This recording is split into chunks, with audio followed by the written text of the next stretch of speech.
Hello and welcome back to another episode of the conversion of Lifeboat Hygge. Glorious day. It's been lovely all this week, to be honest. Despite that, I'm not doing that much outside, because the big windows are in anyway, and I need to get the inside finished so I can actually move on to her.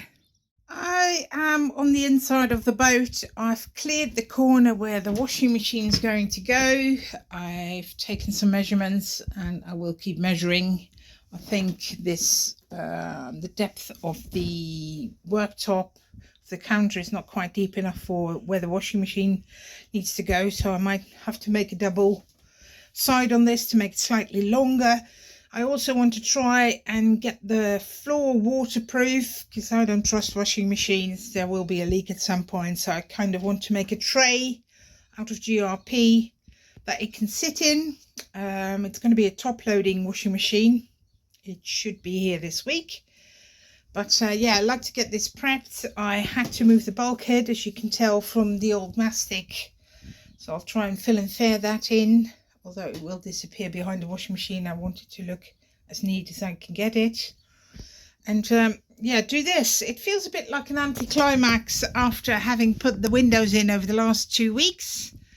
Because there's loads of nitty-gritty smaller stuff that needs to be done before I can get moving in. I mean, there's loads and loads of little stuff that needs to be done. But yeah, I hope this won't be too boring after the excitement of the last 2 weeks. But it all needs doing, and it's all part of the build. I've got the prep done for making the GRP tray for the washing machine. So I've got an 18mm upstand. It's 100mm high, so 10 centimeters. And I've got the sizes of the washing machine written on the back wall, so I kind of keep that in mind. So it's going to come slightly further forward than the depth of the worktop of the counter, but I knew that, and that's all right. And then next to it there will be a space between the steps and the washing machine for my fridge freezer. So yeah, next step is to get some GRP into this and make it waterproof, basically. So the next thing I'm doing is making a thick mix of the polyester resin, which some of you might have seen me do before. I've got a couple of seams I need to fill, and it's quite easy to make a thickened mix with the resin. I've got some short fibres to go in there.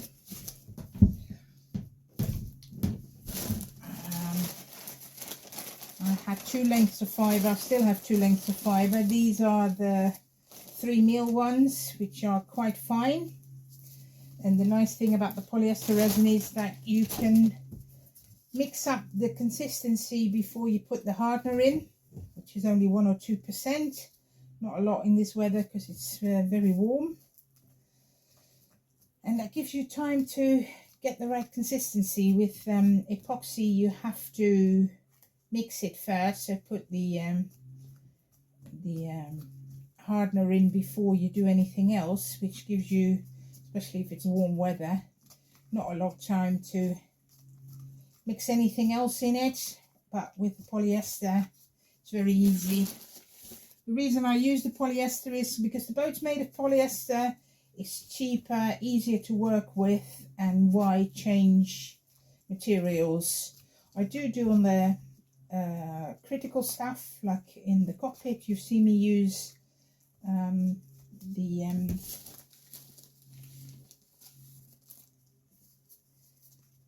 epoxy because it's much harder and sticks better. About 20% better compared to the polyester. But for non-structural stuff, just to waterproof it basically, I'm quite happy to use the polyester. This is kind of near enough there, a bit more maybe. And the price difference is quite big. Plus, if you stick with polyester on a polyester boat, you can always do your other repairs and you don't have to remember what was epoxy and what was polyester, because the polyester won't stick to the epoxy, but it will do the other way around, as in the epoxy will stick to the polyester. But anyway, I'm going to do some filling and fairing where the washing machine tray is going to be, and I'll be back. So show you what I've done so far. I filled the corners as you would want to do with GRP, to kind of slightly round them off with the thickened fibery stuff you saw me make earlier. And on top of that, I've done a layer of the strip of 50mm cloth, and the reason for that is it'll bond in easily when the other stuff is still wet, and what's my main concern is that I actually want it smooth, because that fibre stuff, the chopped strand I put in to thicken it, is very sharp, and if you want to go over that with other layers, which I will have to do with other bits of cloth, it'll be a pain in the proverbial to get that sit flat. So by putting that strip of cloth on, it's all smoothened out. It doesn't mean it's absolutely level, but at least there's no sharp bits sticking out. And I can get on with putting some other layers of cloth on. I'll swivel around. I had some thick woven roving left from when I was doing the seats for the cockpit, so I'm going to be using that. And I have some triaxial stuff that I might be able to use and make it nice, strong and waterproof, although strength is not really a problem with this. So next step of this project is I put 2 layers of cloth in, some thin stuff and the coarser stuff, the heavier stuff. I'm going to wet that out.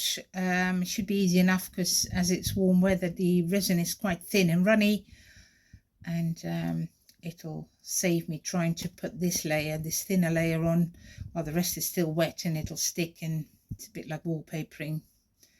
Not much fun. So if you can do it all in one go, that will be better. I will probably take the resin up the sides a bit to make that waterproof as well. Probably won't need any cloth on it. I'll see how I go, as I've still got bits and pieces left.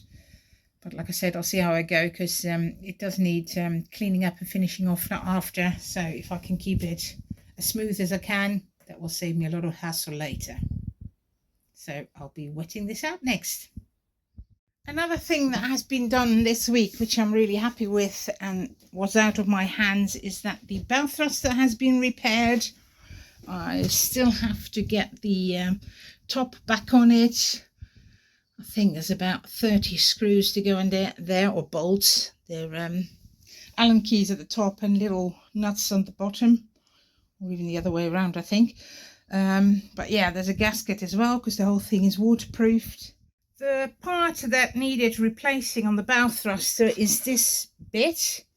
It's basically a thermal switch which goes onto the top of the motor. It's connected to the brushes and make sure the motor's got a ground going to it, and that's just to the switch panel. Such a tiny thing stops it from working.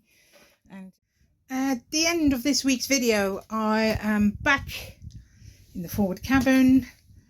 I've put the lid back onto the bow thruster because it all needs doing, and yeah, might as well get stuff done while I can.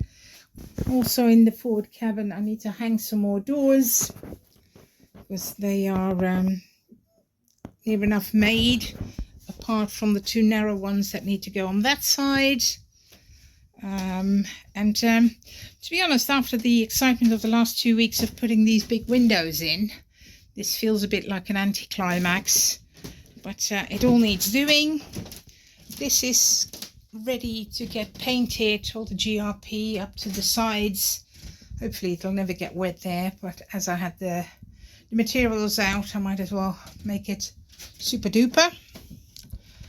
And outside in the cockpit, I've also been filling and fairing, put a bit of paint on there. And like I said at the beginning, it's very tempting to be outside working because it's lovely weather. but for living on her, there's no need to get the outside done just yet. So I'm doing the things inside. Hope you enjoyed this video. If you have, please like and subscribe, leave me a comment, and I'll hope to see you on the next one. Bye.